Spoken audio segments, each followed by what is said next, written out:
বাংলাদেশের বর্তমান internet submarine কেবলের মাধ্যমে পরিচালিত হলেও স্টারলিংক কোনো তার বা ফাইবার অপটিক্স ছাড়াই ইন্টারনেট সেবা দিতে পারে, যা বিশেষ করে প্রত্যন্ত ও দুর্গম এলাকায় ইন্টারনেট সংযোগের জন্য কার্যকর। স্টারলিংক হলো স্যাটেলাইট ভিত্তিক উচ্চ গতির ইন্টারনেট পরিষেবা, যা আমেরিকান মহাকাশ প্রযুক্তি প্রতিষ্ঠান স্পেস এক্স পরিচালনা করছে। এটি পৃথিবীর নিম্ন কক্ষপথে স্থাপিত হাজার হাজার স্যাটেলাইটের মাধ্যমে ইন্টারনেট সংযোগ প্রদান করে। স্টারলিংক কিভাবে কাজ করে? স্টারলিংকের ইন্টারনেট ব্যবহারের জন্য একটি বিশেষ অ্যান্টেনার প্রয়োজন, যা স্টারলিংক স্যাটেলাইটের সঙ্গে সংযুক্ত হয়।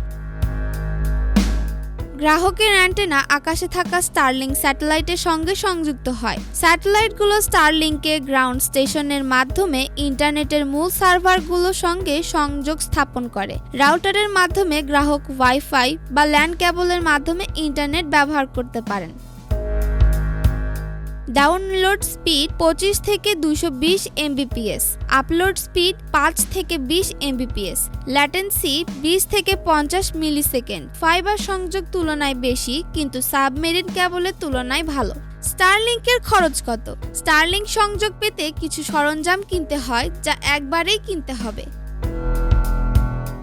Starlink kit, antenna, router, power supply ও তার $349 থেকে $599, যা বাংলাদেশি টাকায় আনুমানিক 43,000 থেকে 74,000 টাকা পর্যন্ত।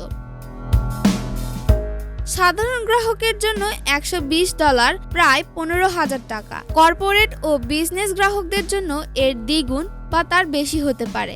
দেশভেদে খরচের পার্থক্য থাকতে পারে। বর্তমানে বাংলাদেশে স্টারলিংক আনুষ্ঠানিকভাবে চালু হয়নি, তবে ভবিষ্যতে এটি চালু হলে বিশেষ করে দূরবর্তী ও প্রত্যন্ত এলাকায় উচ্চ গতির ইন্টারনেট সুবিধা পেতে গুরুত্বপূর্ণ ভূমিকা রাখতে পারে।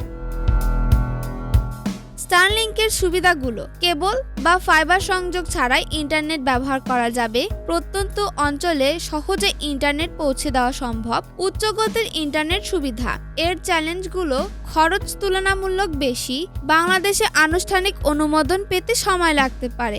আবহাওয়ার ওপর কিছুটা নির্ভরশীল। স্টারলিংক এমন এক প্রযুক্তি যা বিশ্বব্যাপী তারবিহীন, উচ্চ গতি ও নিরবিচ্ছিন্ন ইন্টারনেট সেবা নিশ্চিত করতে সক্ষম। এটি প্রত্যন্ত ও দুর্বল নেটওয়ার্ক কভারেজের এলাকাগুলোর জন্য একটি সম্ভাবনাময় সমাধান। তবে বাংলাদেশে এটি কবে নাগাদ চালু হবে তা এখনো নিশ্চিত নয়।